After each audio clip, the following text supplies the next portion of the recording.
Birds of a feather flock together. तो इसी तरह यार जब आपने अपने दोस्त बनाने तो आपने मेक श्योर करना है कि वो आपको आपके करियर में हेल्प करें, ना आपके आपको पुल डाउन करें। इसी तरह show me your friends and I will show you your future.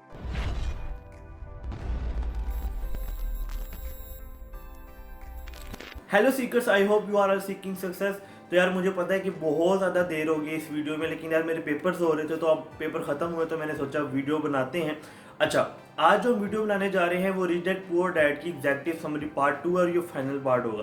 तो आज हमारे पास जो सबसे पहला पॉइंट है, 6 पॉइंट है, जो कि हमने 5 पहले वीडियो में कवर कर चुके हैं। तो जो हमारा 6 वाला पॉइंट है वो है work to learn, don't work for money. अच्छा यार, इसका मतलब ये है कि ज़िंदगी में आपके पास काफ़ी मौके आएंगे जब आपको लगेगा कि आपको थोड़ी जगह पैसे मिल रहे हैं, लेकिन उस पर आपको इतना नॉलेज नहीं मिल रहा। और ये ऐसा आप सबके साथ होता है, आपने एक्सपीरियंस भी किया होगा।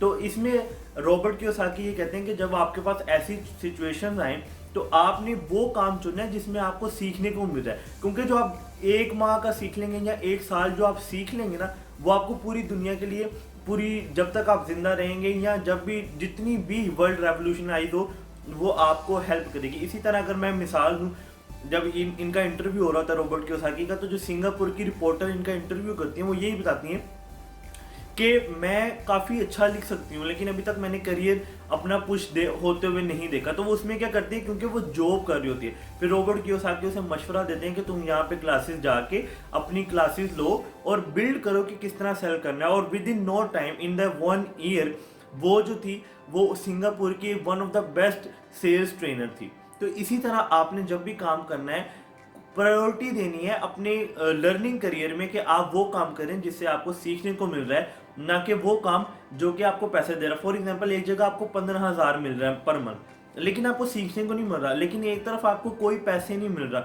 लेकिन आप सुबह से शाम तक काम करते हो, लेकिन आपको सीखने को मिल रहा है। तो वो जो आपको सीखने को मिल रहा है ना, कल को वो आप 1 लाख भी कमा के दे सकता है। तो इसी तरह जब भी आपने सीखना है, आपने प्रायोरिटी देनी है सीखने को, ना कि पैसों को, अर्ली स्टेजेस पे। ऑब्वियसली जब आपकी एक एज हो जाती है, जब आपको पता लगता है मैंने सीख लिया, तब आपने पैसों को प्रायोरिटी देनी है।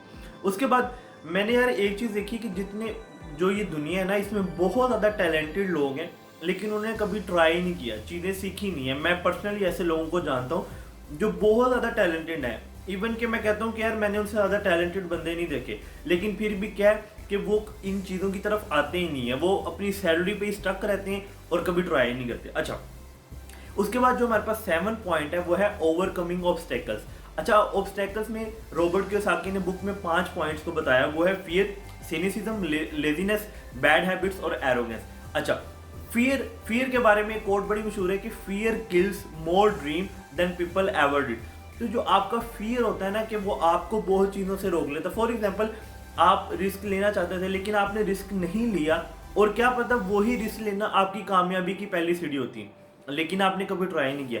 इसी तरह यार एक शायद आपने सुनी होगी, टेक्सास की एक बड़ी मशहूर कहावत है कि बहुत से लोग जन्नत चाहते हैं लेकिन कोई भी मरना नहीं चाहता। तो ये आपके साथ भी यही है कि आप कहते हैं कि हमें ये मिले, लेकिन आप उसके लिए कभी कोशिश ही नहीं करते, आपने कभी उसके लिए ट्राई ही नहीं किया। उसके बाद सिनिसिज्म बेसिकली कहते हैं डाउट। इसमें आपको अक्सर लोग होते हैं ना, सेल्फ डाउट पर्सन, कि मैं ये कर सकता हूँ कि नहीं कर सकता, मुझे ये भी करना चाहिए कि नहीं करना चाहिए। इस तरह के जो फियर होते हैं ना, वो आपको हमेशा पुल बैक करेंगे, कभी पुल बैक नहीं करेंगे। मैं आपको एक मिसाल देता हूँ। मैं जब यूट्यूब की वीडियोस बनानी थी, तो मैं काफ़ी सालों से, मतलब मैंने ये फर्स्ट ईयर से सोचा हुआ था, और अब मेरा ग्रेजुएशन का 1 साल हो गया, तो अब आके मैंने वीडियो बनाना शुरू की। इसी तरह से होती थी, क्या मेरे पास टाइम है कि नहीं, और तब मैं फ्री था। अब मैं काफ़ी बिजी होता हूँ, बिजनेस वर्क होते हैं, सारा स्टडी मैनेज करनी होती है। अब बल्कि मैं ज़्यादा बिजी हूँ, लेकिन अब मैं काम कर रहा हूँ। अच्छा, उसके बाद लेजीनेस ये होती है कि यार आप आज का काम ना कल पर डाल देते हो। अच्छा, कुछ लोग कहते हैं कि आज का काम कल पे ना डालो, लेकिन मैं ये कहता हूँ कि आपने अपने कामों को मैनेज करना है। कुछ काम होते हैं जो आप कल पे डाल सकते हो, लेकिन कुछ काम ऐसे होते हैं कि जो आप कल पे डाल नहीं सकते। तो आपने इवैल्यूएशन करनी है कि आपके लिए कौन से काम है जो आप कल पे डाल सकते हो, और कौन से ऐसे काम है जो आप कल पे नहीं डाल सकते। तो इस वजह से आपने लेजीनेस नहीं करनी। उसके बाद बैड हैबिट्स में यार बहुत सी चीज़ें हो सकती हैं ये, और हर किसी की डिफरेंट होती हैं। फॉर एग्जाम्पल, अगर मेरी बैड हैबिट नेटफ्लिक्स है, तो किसी की कोई हॉबी हो सकती है। अच्छा, हॉबी को मैं बैड हैबिट क्यों कह रहा हूँ? हॉबी को बैड हैबिट कहने की वजह यही है कि यार देखो, जो चीज आपको डायरेक्टली और इनडायरेक्टली आपके गोल्स अचीव करने से रोक रही है वो आपकी बैड हैबिट है। अब वो बेशक आपकी हॉबी हो। देखो फॉर एग्जांपल एक हॉबी आपकी, मैं आपको कहता हूँ कि प्लेइंग क्रिकेट, आप बड़े शौक से खेलते हो, लेकिन आप सारा दिन खेल रहे हो, तो वो आपको अपने जो दूसरे गोल्स हैं उनसे पीछे हटा देगी। जैसे मैं अक्सर एक बात करता हूँ कि यार अगर लोग बहुत ज़्यादा पबजी खेलते हैं, 4 से 5 घंटे भी लगाते हैं, और वो जो प्रोफेशनल नहीं बनना चाहते, तो मैं ये कहता हूँ कि जब आप प्रोफेशनल नहीं बनना चाहते तो आप 4 से 5 घंटे लगाना बेफजूल है। या तो आप उसको एक प्रॉपर कैरियर की तरह लो, फिर आप जितना मर्जी खेलो। तो ये बात होती है कि आपने अपनी बैड हैबिट्स को ख़त्म करना, और ये आपको खुद पता है कि आपकी कौन सी बैड हैबिट है। उसके बाद जो आता है कि एरोगेंस। अच्छा, यहाँ पे एरोगेंस दो लोगों में आती है।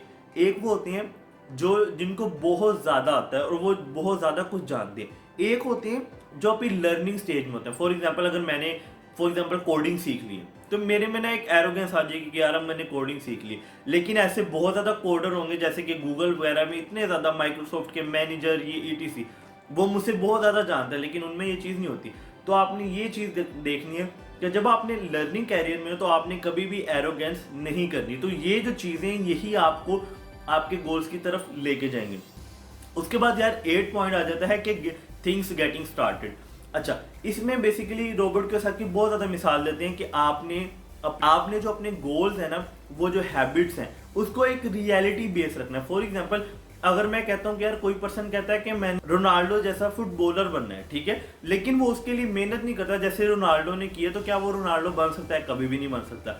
हमारा मसला यही है। अगर मैं आपको कहता हूँ फॉर एग्जांपल सबको 1 लाख सैलरी चाहिए एज अ फ्रेशी, लेकिन कोई उसके लिए मेहनत नहीं कर रहा, आप इंटर्नशिप नहीं कर रहे, आप चीज़ें नहीं सीख रहे, अब अपने आप को जो सोसाइटी है, जो आपके एक खास सेक्टर की सोसाइटी है, उसके साथ अप टू डेट नहीं रख रहे, तो आप कैसे कर सकते हैं? उसके अलावा आपको अपने फ्रेंड्स को बहुत वाइजली चूज करना है कि कौन आपका दोस्त होगा, कौन आपका दोस्त नहीं होगा। यार अक्सर लोग ये गलती करते हैं कि यूनिवर्सिटी में जाके आप रिलेशंस की तरफ जाते हो। रिलेशंस मतलब ओवरऑल बता रहा हूँ, फ्रेंड्स हो गए, जो भी आपके रिलेशन जितने भी, ये उस वक्त ये होता है कि वो आपकी लर्निंग स्टेज होती है। और बात ऐसे होता है कि मैंने बड़े ऐसे लोग देखे जो बेमकसद दोस्ती के पीछे अपना करियर तबाह कर लेते हैं। तो कभी ऐसी चीज़ नहीं होनी चाहिए, बल्कि आपकी दोस्ती ऐसी होनी चाहिए जो आपके दोस्त को भी करियर में हेल्प करे और आपके लिए भी एक ड्राइविंग फोर्स हो कि आपने कामयाबी करनी है, ना कि आपको बैक टू बैक ही लेती जाए।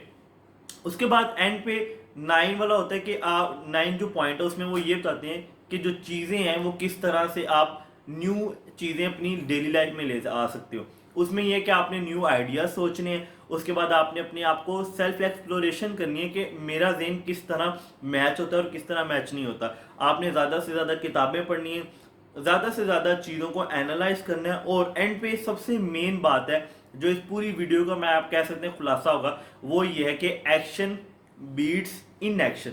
जब तक आप काम नहीं करेंगे, आप संदीप माहेश्वरी को सुन लें, आप डॉक्टर विवेक बिंद्रा को सुन लें, कासिम अली शाह को सुन लें, जिस मर्जी को सुन लें, आप कभी कामयाब नहीं हो सकते। और जो सी मर्जी हाई प्रोफाइल क्लास अटेंड कर लें, जब तक आप काम नहीं करेंगे कुछ भी नहीं होगा।